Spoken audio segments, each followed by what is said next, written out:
Жағымсыз иіс жетке тұсымнан бұрқ ете түсті. Абажатай автобус ыңыранып, ары-бері теңселген сайын, әлгі иіс ауық-ауық келіп, тіпті мазамды кетірді. Ақыры шыдамай, алдымдағы газетімді түсіріп алғансып, түрегеп, бұрылып қарасам, менен кейінгі ең соңғы орындықта бір қыз бен жігіт отыр екен. Жігіт қылтиған абар, беті көгеріңкі, көзінің төңірегі қарайып кеткен. Қасындағы бүйрек бет қыздың да жанарында ұшқын жоқ, семіріп қалған жансыз қара тас дерсің. Екеуін көрдім де, осылар екен ғой, деп кіжініп қайта орныма отырдым. Тасбақадай мимырт жылжып, қордай асуынан асқаннан кейін ырсылдаған кебеже қарын қызыл автобус ақыле-бүлкілеп тоқтады да, ішіндегілер далаға ұмтылды. Жолаушылар асханаға кіріп сусын ішіп, ас алып жатқанда, жаңағы екеуі шеттеп, тазалау жерге барып, темекі тарта бастады. Сексеуілге қақталған қызыл күрең майы сорғалаған кәуапты құшырлана шайнап тұрып, көзімнің қиығымен әлгілерге қарап қойдым. Жүрегім зырқ ете түсті.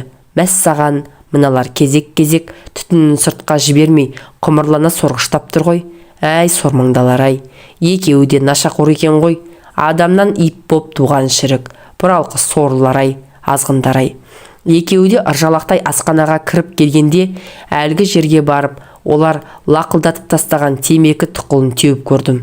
Баяғы Беломор канал папиросы. Әй оңбағандар-ай, лоқсық-лоқ құсақ алмай, жүрегімнің басы кілкіп, жалғыз күйге түстім. Анаша, өмір қандай тамаша.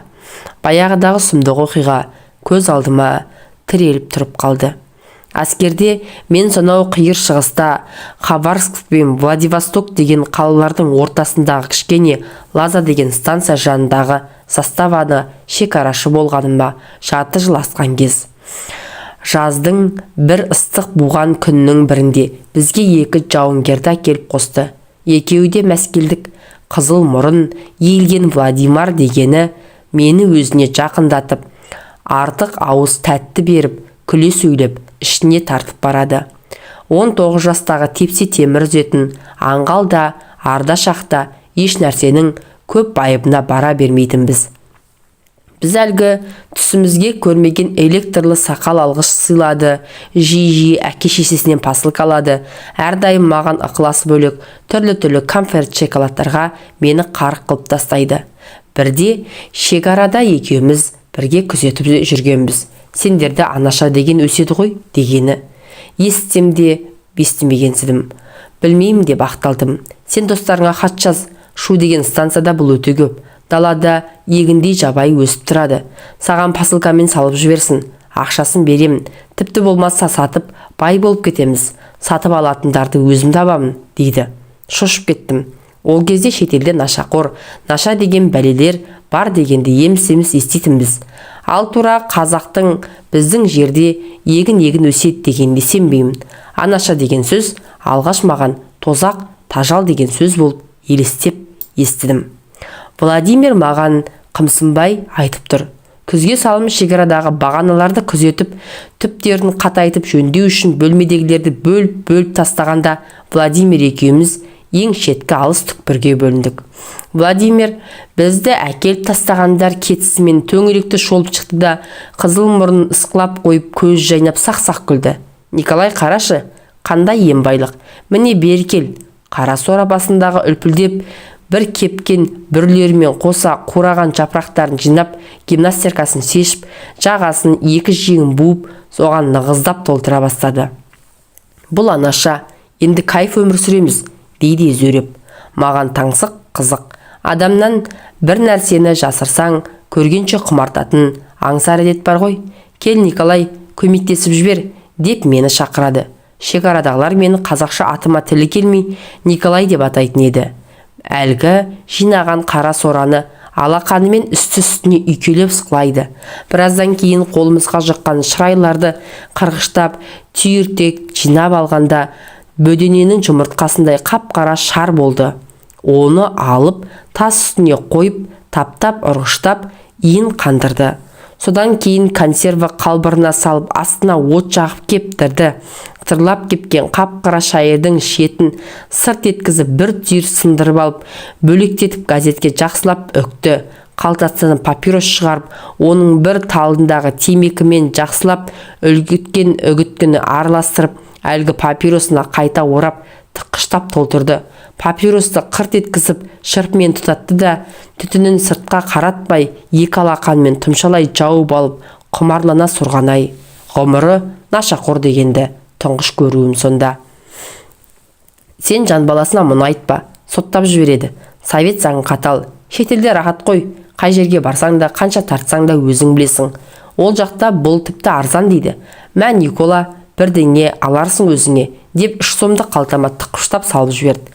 Ол кезде шекарадағыларға айына 1-2 сом ғана беріледі. Рубль ақша өте құнды. Бұл бәлекетті айтып, жын ұрып па, өзімді қоса соттап жіберер. Кешке дейін шекарадағы қисайған бағаналарды жөндеп, терлеп-тепшіп жұмысқа келдім.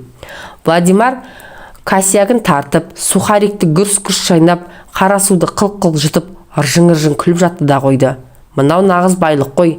Мына қара сораның кепкен үлпілдек бүрлерін мен жапырақтарын үгітіп қосып, жаймен темекімен араластырып тарта беруге болады. Бірақ ол жоғары сортты емес, шикізат тауар дейді, деп Владимир қайдағы бірдеңелерді айтып жатыр. Біз күз бойы күзеттен бос күндері сол бағандарды су шайған жол жиегін жөндедік. Күнде Владимир екеуміз нарядқа, күзетке бірге шығамыз. Ол сол 1 ай бойы анашасын тартып, кәйіп болып жүрді де қойды. Туған күнім наурыздың қақ ортасында. Ленин бөлмесіндегі жігіттерге консерві, тәтті тоқаш, сухарик сатып алып келіп беріп отырғанмын. Кел, Николай, туған күнің ғой, тартып көрші, 1-2 рет қана сорсайшы. Ой, бұл косяк дегенің ништяк. Кайфста, туған күніңде сені аспанға көтеріп әкетеді. Міне бұлай, сорып көрші, қандай рахат, туған күніңмен юбилей, 20 жастасың, өмірден түкірмей өтпекпісің, өмір не үшін қажет? Осындай қызық думан тамашаны көру үшін, рахаттану үшін беріледі. Кел қане, деп алматылық жерлесім Сергей деген зіңгіттей мұртты жігіт қолақпандай ораған касягын қояр да қоймай ұсынды. Қасындағылар жапа-тармағай шулап, кеу-кеулеп қышап алды да кетті. Дәмін татып жүрген шекарашылар бұл нәрсенің керемет дәрі, ғажап күш жөнінде дәріптеп алып жөнелді. 3-4 мәрте сорғаным есімде, қақалып шашалып, көзімнен парлап жас шығып, тықпыштаған соң сора беріппін. Кенет дүние билеп кетсін, әлем асты үстіне түсіп кетсін. Шырайын алды, тұра сала тәлтіректеп төсегіме қарай ұмтылдым. Дімкен құрып, жете алмай, 2 мәрте шалқайып құладым. Жүрегім аузыма тығылып, көзім ұясынан шығып, білмеймін, еш нәрсе көрмеймін. Шырайын алып қып-қызыл шеңбер ішінде өлердей бір жүргендеймін. Жоқ, құзар жартастың басында жүрім бе, есімде ештеңе жоқ. Азу тістерін сақылдатып, қолдың басындай тыржалаңаш қыз кейпіндегі 1000 сайтандар сақ-сақ күліп, ажал, ажал, ажал деп төңірегімде сайқыма сақтайды. Өкіріп жылайын десем, үнім шықпайды. Қара жер шыр көбелек айналып, жүрез алсамшы. Бүкіл қолқа өкпем аузыма тығылып, лоқсып құсып жатырмын.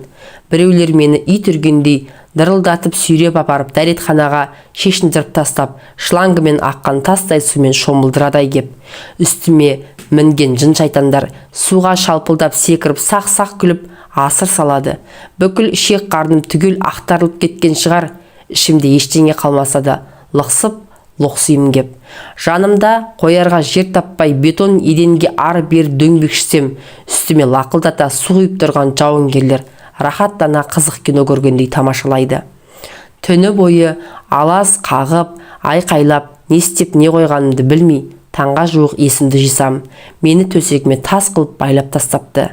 Қаталып шөлдеп, қаным кеуіп, өліп бара жатырмын. Кезекші келіп, есіңді жидің ба?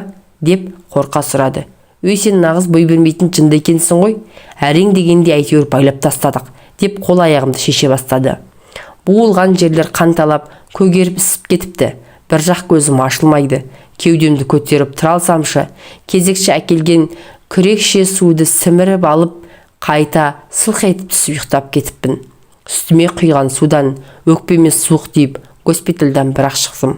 Хабаровск қаласындағы үлкен әскери ауруханада ай жатып, сопиып азып, аузы басыма ұшық қаптап, жүдеп кеттім. Ештеңеге зауқым жоқ, көңілім бас, мең-зең ұйқылай-ау жүрем де қоям. Жазғы түрім күнісі бастағанда, заставаға госпитальдан келген менің тұрпатымды көріп, бәрі де шошып кетті. Құдайдың құдіреті, әлде біреуден нашаның иісі шықса бірден сезе қоямын. Әлгіден қарадай жиркеніп, лоқсып тұрамын. Түнге қарай гүжілдескен Ленин бөлмесіне қадам баспайтын болдым. Өліп тірілген әлпетімді көріп, Владимир қайтып мені мазаламады. Наша тартпай, есірткіге еліктемей, аман-есен туған еліме оралдым. Арада міне, қаншама жылдар өтсе де, әлде бір жерде есірткі жатса, не нашақор кездессе, есім бірден сезіп біліп қоятын қасиет таптым. Әлгі үйретілген ешшіл иттер секілді, автобус, троллейбустарда, аялдамаларда сан сапалақ нақұрыс нашақорларды жазбай танимын. Қазір қадам басқан сайын бұл бәлекетті тартатындар қаулап көбейіп барадау. Міне, мынау уыздай екі жастың осы бір кесапатпен айналысып жүргеніне қаным қарайып келеді. Сонау бір жастық желегіндегі қиыр шығыста өзімнің де абайсыз ұрынып қалған жазығым есіме түсті. Періштем қақты ма, әруақтар қолдады ма, өлім мен өмір арасында барып қайтқаным рас. Егер сол жолы нашадан кайып ұстап жаныма жаққанда, бұл өмірмен баяғыда қоштасып, өлексе болып, өксіп бітіп, нашақор болып тұздай құритын қақым барау. Нашаға үйренгендер 10-15 жылдан артық өмір сүре алмай, ғұмыры қиылып түсетінін кейін білдім. Автобустың менен кейінгі артқы орындығында отырған қыз бен жігіттен күлімсіз сасық иіс бұрқ-бұрқ танауыма келіп, жиркеніп өліп барамын.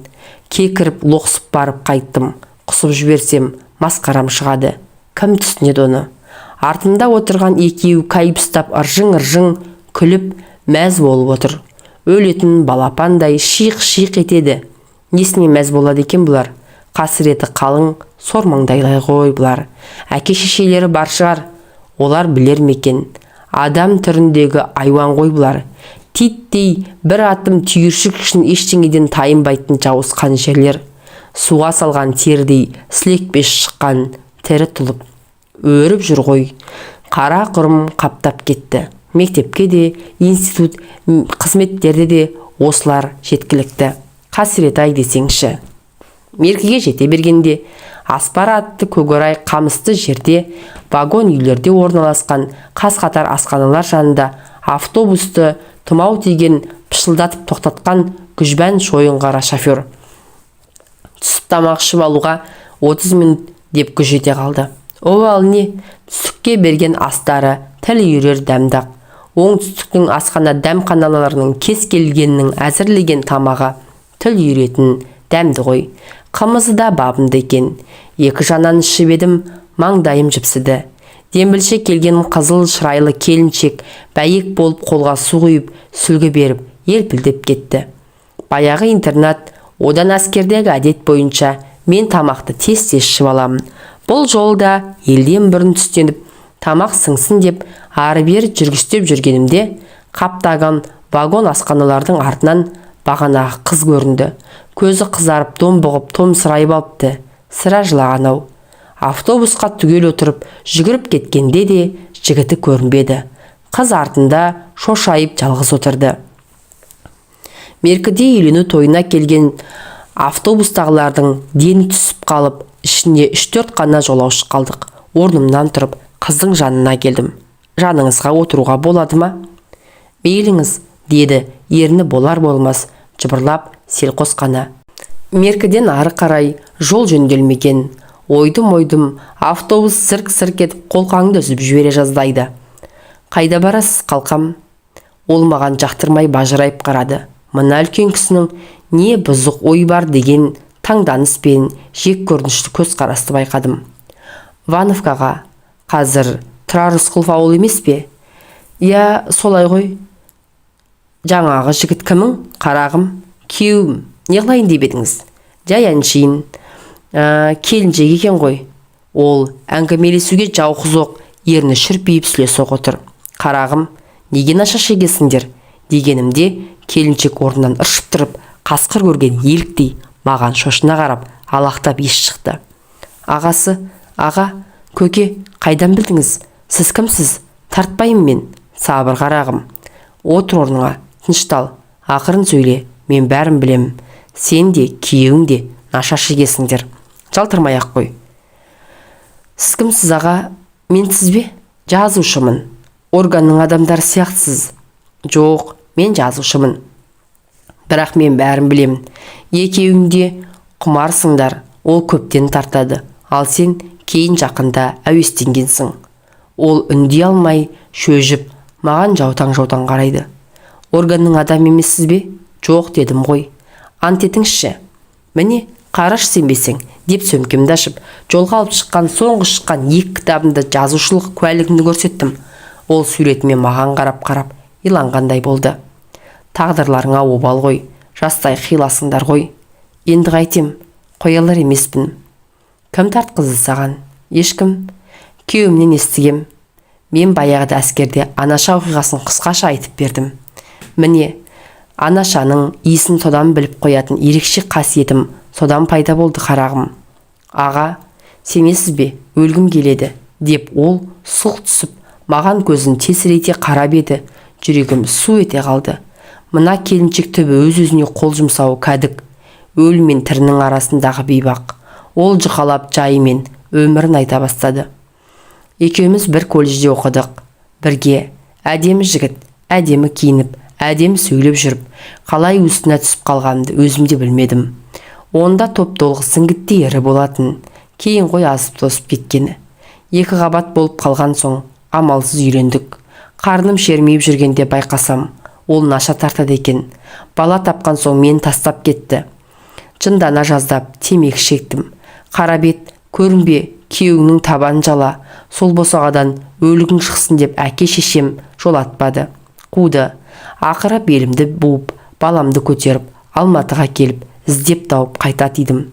Ол кет, басында бостандық бер деп, ұрса да, соқса да шыдап бақтым. Ақыры оның алдында күңі болып, көк түйін қара бақырдай құным қалмады. Тірі өлік болып, темекі де уытымды қайтар алмай, өксіп-өксіп жүрдім ой ағасы. Ол оқуды бір жола тастаған, араласатын жора жолдастары, кілең нашақорлар, күні бойы парылдап, мысық сияқты терезені қаңғарып, қараңғылап ұйықтайды.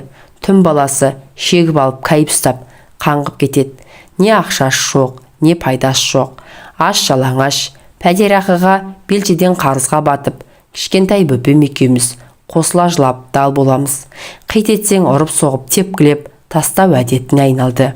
Кейде 5-6 жігіттер пәтеріміздің ішін көгала түтінге толтырып, кайып болып, кеңкілдеп күліп, ауыздарына келгендерін бұлапыт оттап отырады. Тамаға келді байқай салады. Жоқ десем ит құсап, көгала қойдай, көп шымшықтай ұрып жығып, тепкілеп тастайды. Күйікке шыдай алмай жылай-жылай көз жасым таусылды. Кейде асылып өлгім келеді. Тек нәрестемді ғана қимайым, соны құшақтайым да ішім өртенеді. Бірде оның дайындап қойған жарты қорап косягын тауып алдым. Қызықтап біреуін алып тұтатып көрсем, тұманданып жүрген көзім шайдай ашылды. Көңілім сергіп серпіліп, жадырап сала бердім. Өлемін ауың тамаша ғой, деп андамында тығып тартып алатын болдым. Тартсам болды, бәрін ұмытып, рахаттанамын. Өстіп жүріп қалай үйреніп кеткенімді байқамай қойдым. Күйеуің қарсы болмады ма? Ой, қойшы оны. Жатып кеп қуанды. Мені тағы ұрып соғатын шығар деп сілейіп тұрып ойлағам. Ой, жақсы болды ғой. Енді екеуміз бірігіп іздейтін болдық қой, деп қуанғанын көрсең. Апыр-ай, кейде түңіліп кетем. Өмір сүргім келмейді. Тек жаным, бір тал ұлым бар. Сол құлымды қимаймын. 1 жасар, қазір төркінімде. Суретін көрсетейін бе сізге? Көрейін. Ол қол сөмкесін шырт еткізіп ашып, алақандай ғана суретті берді. Уыздай сүйкімді нәресте талпынып күліп тұр. Періште күлкі. Ұлың сүйкімді екен, періштеге. Ақылды ғой, мені іздейді, сағынады, күтеді. Қайта-қайта барып келуге ақша жоқ. Анда-санда бір көремін. Міне бүгін бетінен сүйіп, мауқымды басатын шығармын. Күйеуіңдегі аспарада қалды. Аға, күйеуіміз екеуміз бір күні тұрайып қалатын шығармыз. Ол азып кетті, құр сүйегі қаудырап қалды. Рұқсатын тартпасам, менің де қол аяғым тартылып жатып қаламын. Жігер күш керек, қоясыңдар әлі. Ай қайдам, Жорикчі да құмартып алды, инеде салдырады, ментте учеттада тұрады, кейде түнделетіп алып кетеді, бір түннен кейін босатады. Сотта бем демей ме? Менттерге бай клиенттер керек. Жорик сияқтылардан солардың аты жөні дерегін алып қоя береді. Бұлар да түн баласы жортып жүріп, тапқандарымен бөліседі. Қу тақыр кедей мұны ұстап не қылсын олар? Ойпырмая, мынауың қиын екен. Достар жаман, бәрі де наша шегеді, инеге отырады. Бәрі қазақ па? Көбісі, студенттер де бар, оқушылар да. Әке шешесі үлкен қызмет, бай бизнесмендердің ұл қыздарын аңдып, соларды айналдырып, нашаға үйретеді. Біреуі ішкілен табу керек. Сөйтіп топырлап көбейіп кете береді. Өңкей кеңкелестер ғой. Сіз көп кел сияқтысыз көке. Көбінесе айтқаным айдай келеді. Жорик күйеуім аман есен келеме айтыңызшы. Тек бәрін түсіндіргін, ол қайда кетті? Ол сыпырлап, басының кетіп, аузын құлағыма тақап еді. Темекі ыс, есірткisi бұрқ ете түсті. Жорик аспарадан түсіп, өзінің достарымен шуға, фронтқа кетті. Шудан естиді. Ол жақтан аша дегенің теңіздей жайқалып өседі дейді. Соны жинап әкеліп, жасырып сатады. Ұсталса сотталады, құриды. Ал аман сау алып қайтса, жырғап қаламыз. Бар қарыздан құтылып, байып кетерміз мүмкін. Ал қолға түссе біткені. Өзі де титықтап біткен, әзер жүр, әлсіз. Осы жол мол пұл жинап алсақ, емдетпесем болмаз. Келіншек екі қолмен бетін жуып қамтыды. Безгек болғандай иықтар селкілдеп қалшылдап, аға, автобустың ана артқы есігінің алдындағы текпішегіне барып, темекі тартып келейінші, деп сұранды. Бара ғой. Сіз тартпайсыз, я? Баяғыдан кейін қолыма шылым ұстасам, онда жаным қысылады. Жүдә, ондайда адам болады екен, я? Бүйрек бет келіншек келте қиған шашын сілкіп тастап, анадай жерге есік жақтауына сүйеніп, папиросын құныға сорды. Әлгі жас бұзаулар енесін емгендей басын чайқап, мекіреніп рахаттанады емес пе? Дәл солай нашасын құныға сорып, шашын сілкіп-сілкіп қояды. Нашаның қолқамды қапқан сасық иісі келді. Лоқсып әзер отырмын. Келіншек сып-сып етіп қасыма қайта келді. Көзіне жылт-жылт етіп, ұшқын бітіпті. Беті албырап тұр, езуіне күлкіленген. Аға, ағатай, осы маңайдан аман келсе, Жорикті де, өзімді де емдетсем бе деп отырмын. Үндемедім. Не дейін? Оның өз-өзін алдаған сөзіне қайтып сенейін. Әке шешең біле ме? Бәрі де біледі. Ұрысты. Анда-санда тәуіп емшілерге қаратқан болды. Қырғыздағы атақты емшіге де бардық. Титтей әсер етпейді. Әбден денесін улап, жайлап алған. Өзіңше? Өзіме енді бәрібір. Өмірім бар ғой, аға. Түс сияқты. Басымның ішінде мың сан маса сона кіргендей ашып кетеді. Ұйықтасам болды жылан көрем. Бұжылдаған ақ, қызыл, қара жыландарды жалаң аяқ, жалаң бас, жалаңаш кешіп басып бара жатамын. Алғашында зәрем ұшып, шошынатынмын. Қазір үйреніп алдым. Ақ бас, сала құлаш, жеңді, білектей шұбар жыланым қайқайып жол бастайды. Мен соңынан ере берем. Қайран, ерте солған қызғалдақтай, әй қазақтың қол болған қыз жігіттер ай, балғын бағлан боздақтар ай. Сендер қан соғыста мерт болсаңдар, жұмаққа барар едіңдер. Ал мына маңдарды мердімсіз нақұрыс кеңкелес ететін у дәрі үшін аттанып, соның жолында қыршыныңнан үзілгенде кім дейміз? Аға, айтпадыңыз ғой, Жорик фронттан аман сау келеді ме? Қай түкпірде болмасын, тілдері де біреу екен ау. Баяғыда әскерде Вальдемар наша алқабын жорықты фронт деушеді. Әй қайдам, аға, білгем, ол сормаңдай қайтпай, тұздай құриды десеңізші, түс көргем жаман түс. Барма деп сарладым ғой, құриды ғой енді, бітті десеңізші. Жаңа ғана жымың-жымың етіп күліп отырған бүйрек бет келіншек көз жасын төгіп-төгіп, еңіреп жылап жіберді. Мен түсейін қарағым, таразға келдік. Қолымнан тас қылып ұстап алған олы көзі боталап пыс-пысшылап, ағажан, келсін шол, келдеңізші, құлың болайын, деп серкілдей бастады. Білмедім, қарағым, жіберші, жүрегім лоп тұр. Автобустан түсісімен бұрылып қарасам, ол терезе әйнегіне жабысып, әлдене деп жатты. Жүрегім аузыма тығылып, басым зеңіп, аялдама бағанына сүйеніп тұрып қалдым. Кебеже қарын қызыл автобус түтінін лақ-лақ құсып, ырсылдай жүріп кетті. 2-3 күн бойы қызуым көтеріліп, ішкен асымды қайта қысып, жүрегім кілкіп, қолқа бауырым аузыма тығылып, мұрнымнан анашаның сасық иісі кетпей, зәрезап болдым. 2-3 күн бойы теледидардан шуал қабындағы нашақорлардың ірі тобын ұстағандары жайлы хабар қайта-қайта беріліп жатты. Ала қап арқалаған, жақ жүзіне үрпиген, жылан көзденген арық нашақор Жорикті бірден тандым. Әй, сорғалың, тас маңдай ай.